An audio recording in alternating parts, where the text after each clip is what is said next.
Alors, voyons maintenant comment vérifier qu'un nombre est solution d'une équation. Pour cela, nous allons partir d'un exemple. On considère l'équation suivante, donc 3x plus 1 égale 7 plus 2x. Et la question que l'on va se poser va être la suivante. Est-ce que x égale 5 et x égale 6 sont des solutions de cette équation?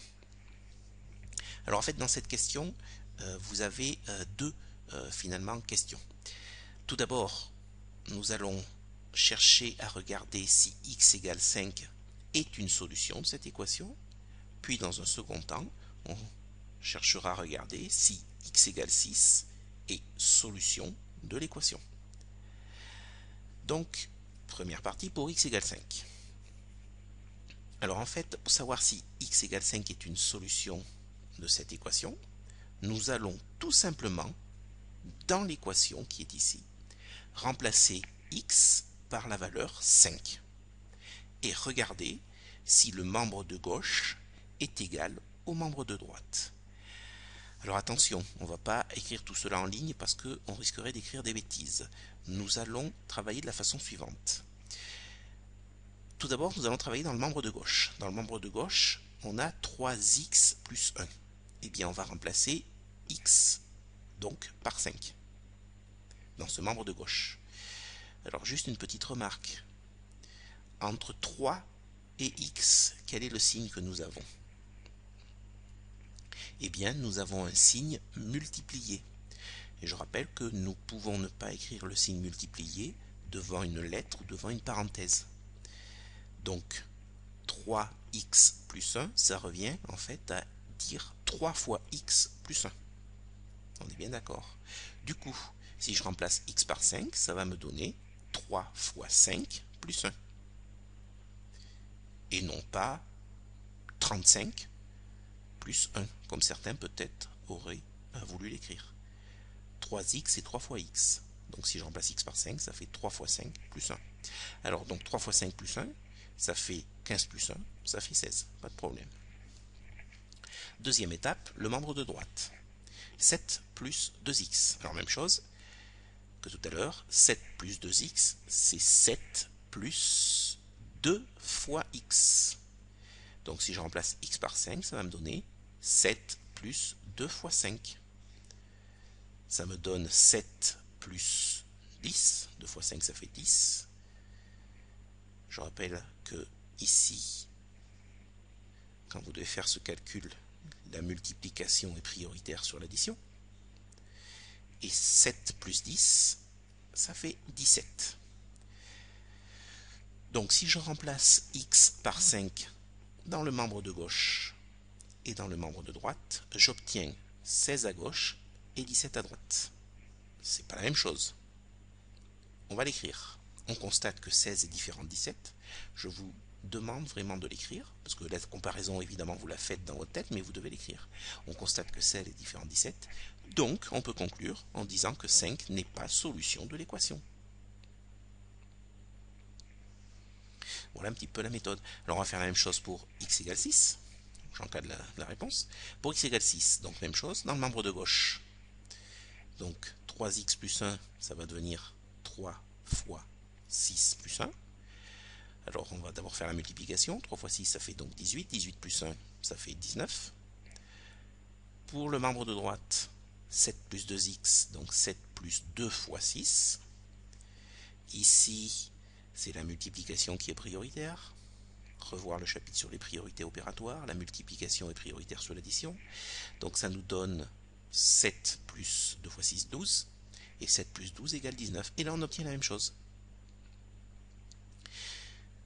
Donc, si on obtient la même chose dans le membre de gauche et dans le membre de droite, pour x égale 6, ça veut dire que x égale 6 est solution de l'équation. Alors, on constate que 19 égale 19. Alors, évidemment, vous l'avez constaté dans votre tête, mais je vous demande de l'écrire pour bien montrer que vous avez fait la constatation. Donc, on constate que 19 égale à 19. Donc, conclusion, 6 est. Et alors, attention, je vous demande d'être vigilant ici. J'ai bien écrit que 6 était une solution de l'équation et non pas la solution. On vient de vérifier si x égale 6 était une solution de l'équation. Si on affirmait que x égale 6 était la solution, cela signifierait qu'il n'y en a pas d'autre. Or ça, on ne le sait pas. Donc, on écrit bien que x égale 6 est une solution de l'équation. Et on encadre le résultat. Allez, je vous propose un second exemple. On considère l'équation 30 égale 12 moins 2x. Question, 9 et moins 9 sont-ils solutions de cette équation? Sous-entendu, est-ce que x égale 9 et x égale moins 9 sont des solutions de cette équation? Alors comme tout à l'heure, cette question, finalement, vous en avez deux questions. Tout d'abord, on va tester pour x égale 9. Et puis dans un second temps, on testera pour x égale moins 9. Alors comme tout à l'heure, on remplace dans l'équation qui est ici, x par 9. Alors dans le membre de gauche, on a 30, il n'y a pas de terme en x, donc il reste donc dans le membre de gauche 30. Concernant maintenant le membre de droite, nous avons 12 moins 2x, c'est-à-dire 12 moins 2 fois x. Je remplace x par 9, cela va me donner 12 moins 2 fois 9. Ici, j'ai une expression où on a donc une soustraction et une multiplication. La multiplication est prioritaire sur la soustraction. 2 fois 9, ça fait 18. Donc ça me donne 12 moins 18. Alors pour calculer 12 moins 18, petit rappel de ce que l'on a vu à 5e, nous allons utiliser ce que j'appelle la règle de l'ascenseur. Donc en fait, qu'est-ce que c'est que la règle de l'ascenseur? Ça nous permet en fait d'additionner ou de soustraire des nombres relatifs. J'ai ici donc mon ascenseur qui est au niveau 0. Il peut monter ici d'un certain nombre de niveaux, on sera dans les étages, et il peut descendre ici d'un certain nombre de niveaux, on sera dans les sous-sols. Donc dans le calcul ici, on doit monter d'abord de 12 étages, d'accord? Quand on a 12 ici, le signe que l'on a devant le 12 c'est plus, donc c'est plus 12, moins 18. Donc plus 12 moins 18. Donc c'est le calcul que je vais faire. Donc ici, je vais mettre plus 12. Et ici, alors vous voyez que plus 12, c'est la même chose que 12. Le logiciel comprend. Et ici, moins 18. Donc c'est parti, je lui fais faire le déplacement. Donc je monte de 12 niveaux, j'arrive au 12e étage. Puis je descends de 18 niveaux. Et j'arrive au sous-sol, moins 6. Donc 12 moins 18, ça fait moins 6. Donc dans le membre de gauche, j'ai 30, et dans le membre de droite, j'ai moins 6, pour x égale 9. Donc on compare, on a 30 qui est différent de moins 6, donc 9 n'est pas solution de l'équation. On encadre ce résultat. Pour x égale moins 9 maintenant.